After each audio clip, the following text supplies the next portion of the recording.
মঞ্জুরুল হক, যিনি হলেন একজন সঙ্গীত প্রেমী মানুষ। ইসলামিক সঙ্গীতের ছোঁয়া তার মনে লেগেই থাকে।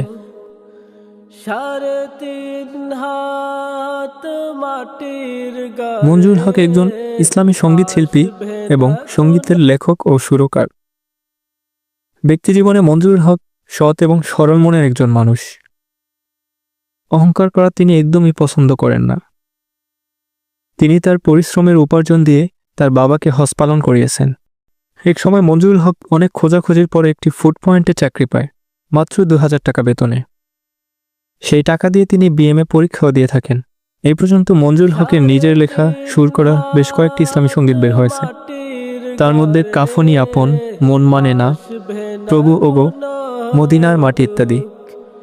সর্বশেষ 2024 সালে ইসলামিক টিয়ান টিয়ান ইউটিউব চ্যানেলে ওগো প্রিয় নবী আমার শিরোনামে একটি সঙ্গীত রিলিজ হয়। মঞ্জুরুল হক জন্মগ্রহণ করেন ময়মনসিংহের ইটাচকির নয়াপাড়ায়।